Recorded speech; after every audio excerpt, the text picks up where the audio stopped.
Bruxelles, je t'aime. Tu m'avais manqué, Bruxelles, je t'aime, Bruxelles, je t'aime. T'es ma préférée, Bruxelles, je t'aime, Bruxelles, je t'aime. Hello and welcome to Brussels, my love, our weekly talk show about European affairs, where we take a look at some stories that hit the headlines this week and find out what is at stake for you and Europe. I'm your host, Stefan Grobe, sitting in for Maeve McMahon. Thank you for joining us here on the set, on TV and online. So, coming up in this edition, a week of truth for Ukraine. The country moved a little closer towards the European Union. In fact, closer than it had ever been before. The European Commission recommended the opening of membership talks. That's good news for Ukraine, even if the green light from Brussels was less enthusiastic than expected. And don't make Uber make the law. That was the slogan of delivery riders who cycled from Paris to Brussels this week to protest against their working conditions. Their endeavour came as the EU was debating the Platform Work Directive. The core question here is this: how much flexibility does the European economy need? And is the uberization a fact, or can this trend be reversed?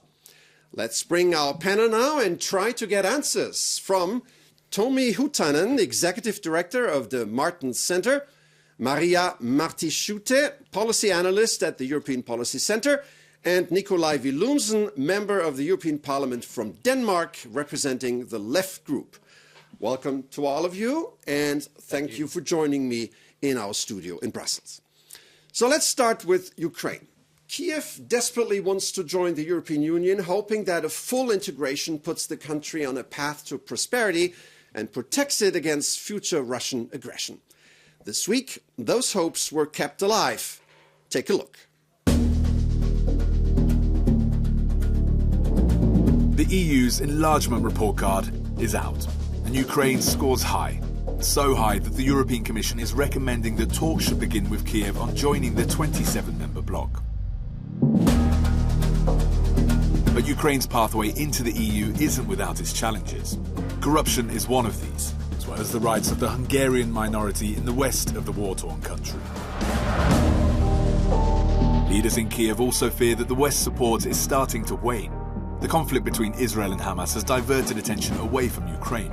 Kiev wants and needs assurances that Brussels and its allies remain committed. And opening up talks to join the EU would be the perfect sign of a long-term commitment by Brussels to Kiev. Tomi, I want to start with you. If somebody had told me 2 years ago that Ukraine would soon be negotiating EU membership, yes, I would have thought it would have been a total joke. How much of all this is really dictated by security needs? Obviously, that's a big factor there. Also, but firstly, also Ukrainians have delivered, as von der Leyen, our President of the Commission, has said. Ukraine, in fact, is between us Europeans and aggressive Russia, and so there's a contribution. But also, the Ukrainians and Ukrainian civil society is clearly committed. It's many times been demonstrated that they want to join European Union. They want to enjoy our benefits and be part of our family. And the decision of the Commission yesterday, it was a good decision, a good day for Ukraine. But there's a long way to go. This is not accession, this is start of negotiation, and the road will be very long. Right. Well, we'll come to that later. Maria, you're a security and defense expert. How much does that play into this whole decision? Well, I would in fact dare to disagree with that, because if we look at both the reforms that Ukrainians have been implementing throughout many years up to this point, up to in fact the very full invasion of Ukraine, we can see that a big part of EU law or EU acquis was already within the association agreement. In fact, it was in the 1990s that Ukraine declared European integration its foreign policy goal. In 2019, Ukraine's constitution was amended to make sure that EU and NATO membership are strategic goals. Now, about the security considerations, of course they played a role, but we've had security considerations before. Annexation of Crimea, Maidan, You know, this was de facto violation of Ukraine territory. That's a major political crisis that led to security incidents. Right, but if there were no war, I mean, let's be honest, right? And would Ukraine end up like Turkey, that they're kind of a candidate country forever? I think that it's very good news that these negotiations are opening up, and I think we have to remember that the obligation of the Commission is to look into the merits of the Ukrainian government, and apparently they have delivered, and I think it's great. I really hope that Ukraine will be a member of the European Union. Because that will be good for all of us. But I would also say now is the obligation on us in the EU to help Ukraine to move forward. So this process will lead to a good development and the needed changes, not least when it comes to fighting corruption, securing rule of law. There we need to help Ukraine, and this is also why this decision of this message and this news is good news for the citizens of Ukraine, because with this process their country can move in a good direction. So this is an obligation, I think, for all of us now to help Ukraine, and of course also for the Ukrainians to deliver in order to move this process forward. There is of course the fact that you know, it's no secret that in this town and in the capitals there are people who are not happy with the prospect of having Ukraine as a fellow EU member one day because of the C word, right? Corruption, and you mentioned it. One who was very outspoken about this was Jean-Claude Juncker, the predecessor of Ursula von der Leyen, who in an interview, because now he's out of office, he can say these things. He said, anyone who has had anything to do with Ukraine knows that this is a country that is corrupt at all levels of society. Despite its efforts, it's not ready for accession. And he's right. At the moment, Ukraine is not ready, but this is start of the process, which can take very, very long time. It would be, are we saying that, Ukrainians are genetically not able to be uncorrupted? No, of course. So this is beginning of the process, number one. And number two, of course, what has changed. I agree what Maria said about Ukrainians have already done a lot. But what is question is also EU's geopolitical role.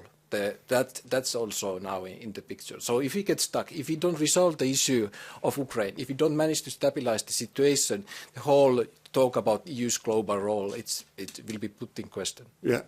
I mean, it's not that we don't have Ukraine, that we don't have corruption in any other parts of Europe, right? There are institutions and oversight institutions that look at this in the European Union.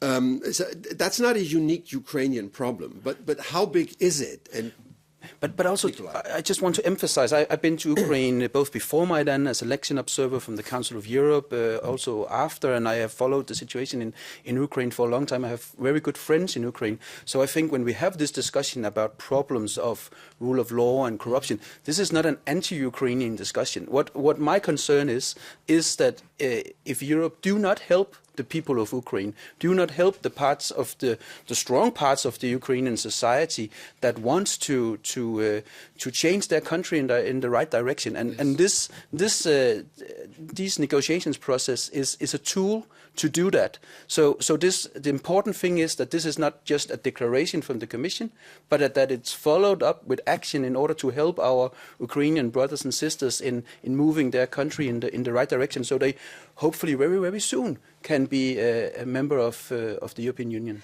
Look, Maria. Corruption is perhaps the greatest security risk. It erodes public trust with institutions. It can paralyze the country.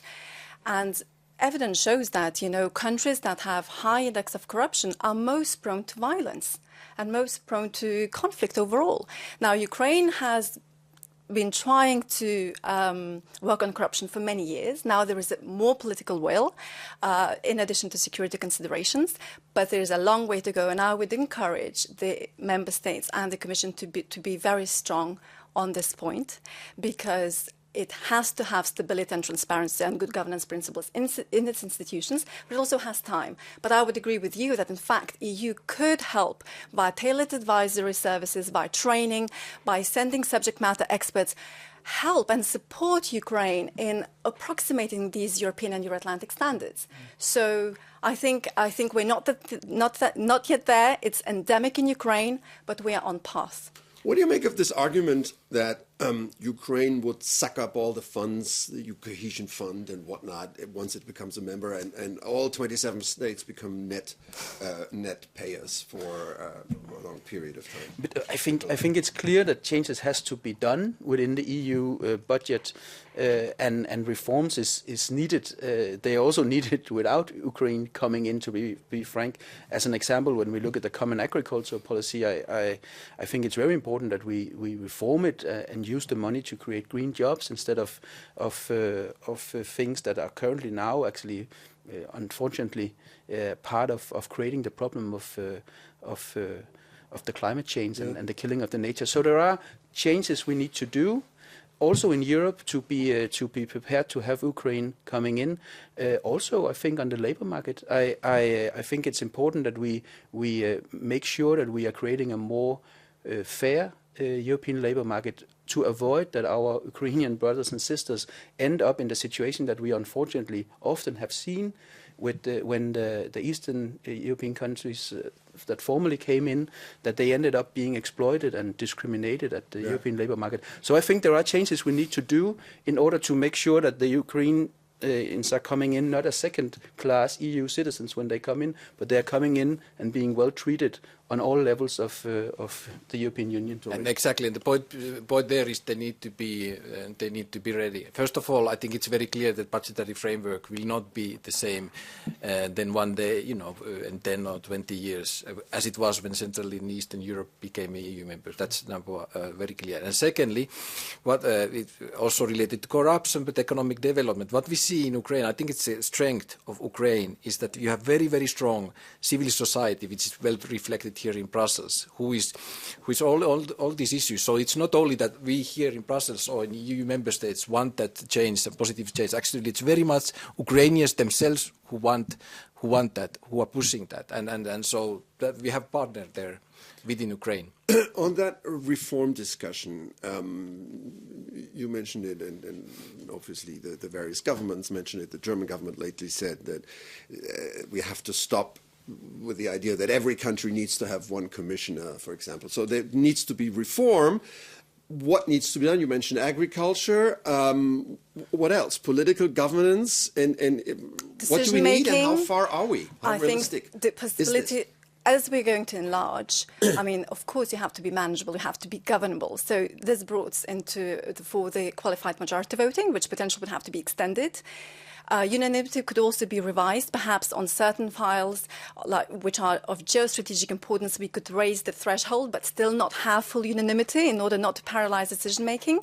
Budget will be very important. We would have to increase it. What you've mentioned about some net recipients would become net contributors, that's the way of life. The Greece and the Mediterranean enlargement, when the 2004 boom happened, well, the discussion was the same. So you have to give way to your fellow, colleagues who are joining the club. That's just how it goes within European integration. And I hope we will have a plan. I will hope we will be ready. No, but I just want to say that I think that some things that are being mixed in this is the problem we currently have with Orban and his close friendship with Putin and his way of stopping effective sanctions that he have tried time and time again when we speak about Russia. And I just think it's important a bit to separate these two issues, because it's like there is, of course, a discussion about how the future decision making is in the EU, but the problem we have with Orban right now, which is, I think, the current thing on the table, that we can solve by using effectively the rule of law mechanism. If we stop funding to Orban, I'm quite sure that he will stop violating fundamental democratic principles that we have seen him do for more than 10 years. And I would like to add, I think what would be very wise on part of the EU is to have this criteria of rule of law, not just as criteria to enter the club, but when you're inside the club, because you need to be very clear that the game is not over just because you're in the club and you can do whatever you want because there's less monitoring and evaluation. No, the same criteria applies.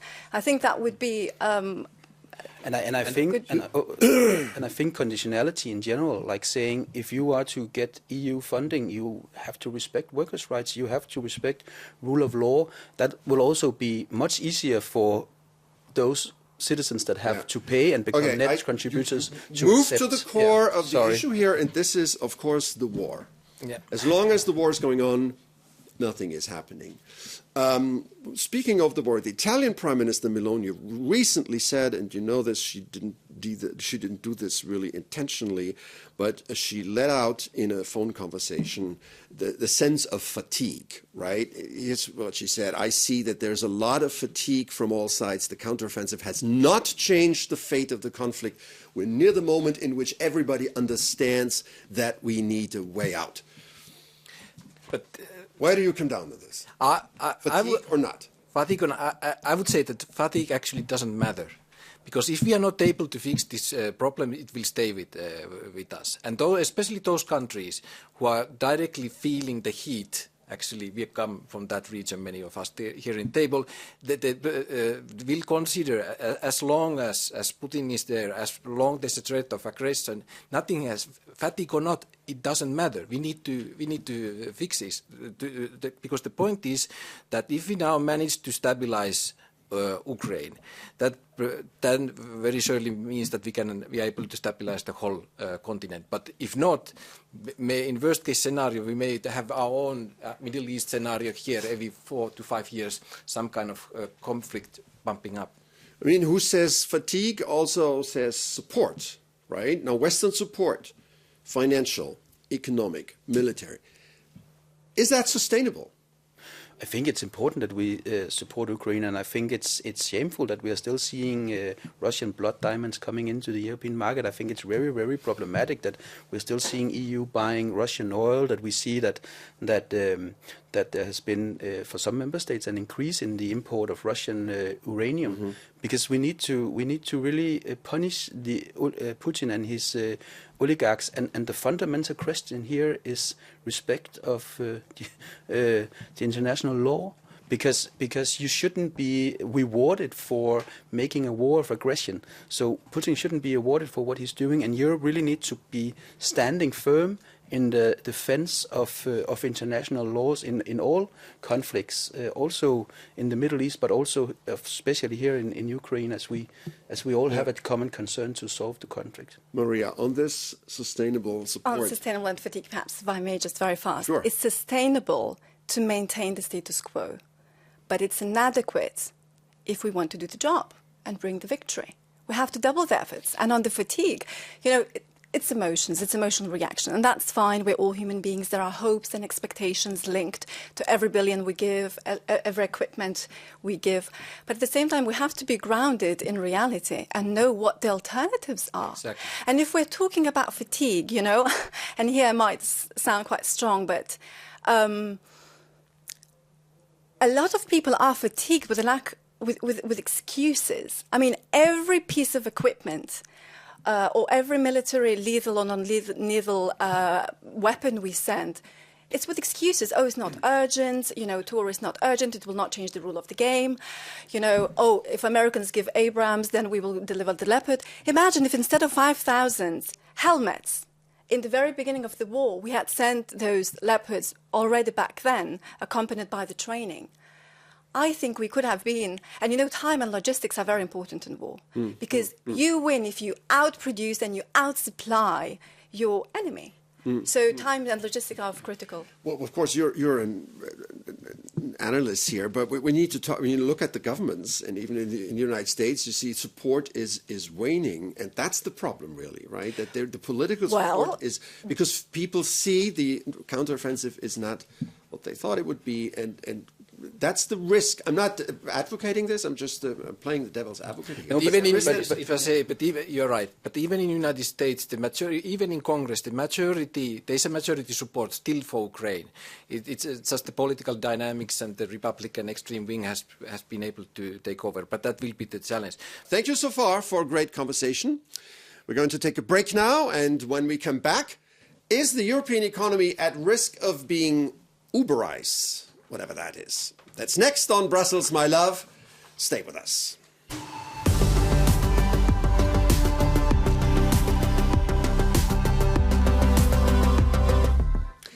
Welcome back to Brussels, my love. Our guests are still Nikolai Willumsen, Maria Marti-Schute, and Tomi Hutanen. Let's move on to our second topic, the uberization of the European economy. This week, the European Parliament debated a new directive that includes better protection of workers in the gig economy. Some of them biked from Paris to Brussels to make their voices heard, to join a protest in front of the EU Commission headquarters. Here, the gig workers also met with members of parliament fighting for their cause. We spoke to one of their union representatives. Here's what he had to say about the working conditions in the gig economy in Belgium. Il y a une partie des conditions, vous les connaissez. Some of the conditions are familiar to you. These are people you see in the street. But there's another issue. They're not paid by the hour, they're paid by the run. They are laborers like during the 19th century, and that has huge implications because all the waiting time is unpaid, and the income is very low. It depends on the country, but in Belgium it's €5 per order, whatever the distance. There's also a legal issue regarding the app. You can be disconnected overnight, so people have very little means of getting back to work even though it can be their only source of income. And finally, there's no social protection. In Belgium in February, a delivery man died while making a delivery. His family received no money, and if he had survived, he might have received €50,000. These are appalling conditions. 50 000 €, c'est des conditions effroyables. So, as the gig economy has been growing for quite some time now, so has the attention on the poor working conditions of those who labor within it. Why did it take so long for the European institutions, to regulate this or to tackle this? That's a good question, because this is fundamental. I think this is a fundamental question for the labor market, the future of the labor market in Europe. Who cannot be working through an app? And there's nothing new in the fact that we have new technology, and there's nothing new in employers trying to avoid paying the workers a decent salary and securing their rights. So we are experiencing a hundreds of years long struggle, but we see some very aggressive behaviors of Uber and other big platform companies, and therefore it's bad that we have not regulated before, and it's urgent that we regulate now in order to secure that all workers have basic workers' rights. Those platforms, obviously, firstly, if the platforms they have come, it's here to say, as you know, it's a part of digital transition, as described. But those problems, what just described, those are real. There's a lot of, there's millions of people in Europe who, in fact, are doing employment job through these platforms. The social conditions and the labor rights are not fully respected. So there's a change going on, and there's a lot of positive about that. But we need to adapt and fix the problems. Maria, did lawmakers and everybody else underestimate the impact and the success of these business models at the beginning? Well, I think it's a relatively new segment of European economy. I think it has been increasing, particularly during the COVID period. I think now it's in the realm of 30 million workers within the single market, but at the same time it's hard to measure. A lot of these people are actually, about 70-80% of them, non-EU migrant workers. Many of them are undocumented. So it might be difficult to measure, establish the right benchmarks and criteria. Also, these platforms are not based in Brussels. I mean, they might have an office here. Uber is in San Francisco. It doesn't have a presence per se. It might know who the workers are, but they don't really know, how they're working, how they're running, and what the EU law is. So I think that it is important that it has come to light and the EU is regulating, and I think it will not be the final time that trilogues are taking place. But I think that at the same time we need to understand the challenges and the realities with it, because it's still relatively new, and like I said, the actual workers that it encompasses are in a rather precarious situation that is not always obvious who they are. The CEO of Uber recently said that the European business way is increasingly going to become the Uber way.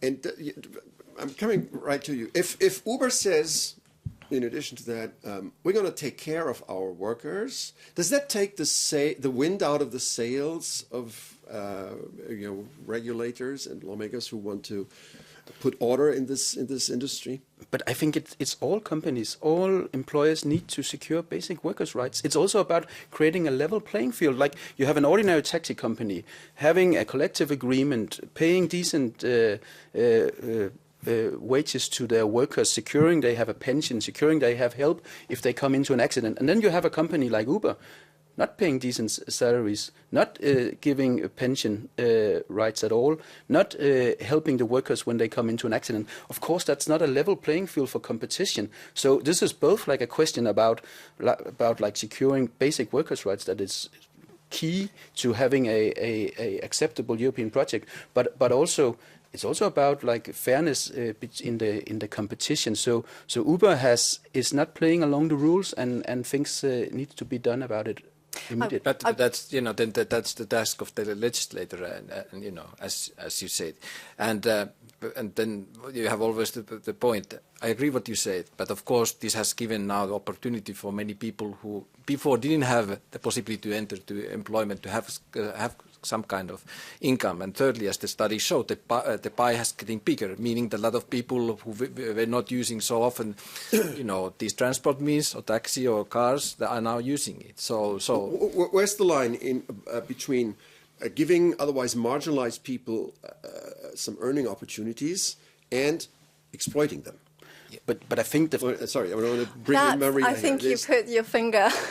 That's, I think, the sore point. Because indeed, in a way, it's flexibility. In a way, we have to ensure that this is self-employed people. They have the flexibility to be employed. But at the same time, indeed, I mean, how do we reconcile that with the social protection and access to the labour market? Because, I mean, to tell the truth, many of these migrant workers are earning more than they would have in their countries. That in a way they have, their kids go to school here, okay, they're undocumented, so the kids might not get the diploma when they finish the school. But indeed, it's this reciprocity between, what would be their alternative had they not been. That does not justify not giving social protection rights. So, but I think also if you're a third country national, you deserve workers' rights. And I think what we need to ask ourselves is, do we want that in the future you can be a taxi driver and actually live from that? Do you want that that your family can live well? Do you want that you fair point. In restoration sector can? You all made great points, but that's all we have time for on that topic, I'm afraid. Thanks to our panel here in the studio, and thanks for watching. See you soon here on Euronews.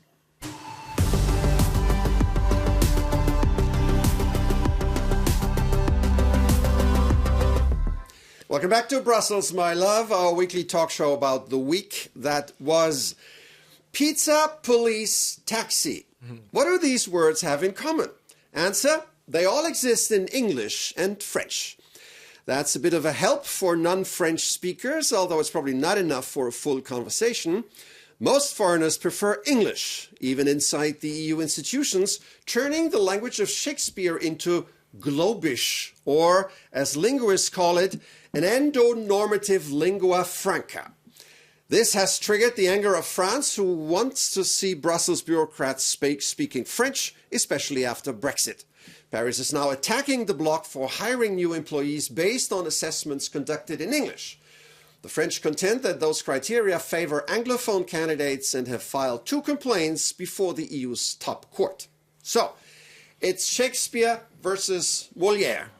Now, where do you come down on this? None of us is from France. None of us is from Britain. So we all. I think we all love France, of course. But the reality after the enlargement of Central Eastern Europe, the balance changed. And as from North, where the France is not the used language, and I think that the English kind of creates level playing field. Actually, especially now when the UK is not a member, so we all have the same challenges, more or less. Maria. Well, I think that this French move is rather exaggerated. I think there are other ways to promote Frenchness and French language, especially through cultural diplomacy. But, I think this is how, French being French, this is usually, knowing their history and background, this is usually how they react or overreact. And, this is just how they are. And I think this is one of the beauty of the diversity. So, but it is exaggerated. When they had the EU presidency, everything was in French only, right? You know, preparation papers. And we understood it. We understood it. Nikolai, do you speak French? Yes, a little. Some. I was a waiter in Paris many years ago, so I learned I learned the hard way. Many funny stories about me not understanding what people were ordering. But anyways, I think French is a beautiful language, but the reality is that people speak English, and we need to adapt to that reality. And I think the multilingualism of the EU is a fundamental democratic principle to make sure that you can be an MEP and not be a high academic professor, but an ordinary citizens as well. But I've honestly, I also accept that people don't speak Danish, and that's okay. I live outrageous, with that. yeah. And on that note, I mean, there are a lot of member states that do not necessarily, have French, German or English, which are the 3 core EU languages. So we might actually ask, perhaps there could be a 4th or 5th language, whether more from the south or perhaps more from the north, which would also reflect the equal treatment and the diversity that exists. I'm glad you mentioned, because, the top language by speakers in the European Union is not French. It's German, actually. There are more German speakers than French speakers. And the French are trying to, speak up French, but it's not the first language in the world. This train left the station more than 150 years ago, right? But I think also Tommy has a good point. None of us are native English speakers. The Irish, but they also have Gaelic. So I think that in a way we have a bit of a level playing field, that we are all doing our Danglish and or whatever that like you do in Finland or Lithuania and so on. And I think that's the reality. And of course, there's also politics into this, probably in a French internal. Yeah, I think that it's a little bit lost battle for them. We totally understand them. We historia, as Maria said, but it's a lost battle. If you nowadays have meetings, it's either English or then 6 languages or every language, as you mentioned, but never English and French. Merci beaucoup à tout le monde. De rien. Merci beaucoup. Danish. That does it for us today on Brussels, my love. I'd like to thank our guests for their insights and our audience for watching. And if you want to reach out to us, you can send us a note to brusselsmylove@euronews.com with comments or ideas, or contact us on social media. I'm Stefan Grobes. See you soon here on Euronews and euronews.com. Thank you very much.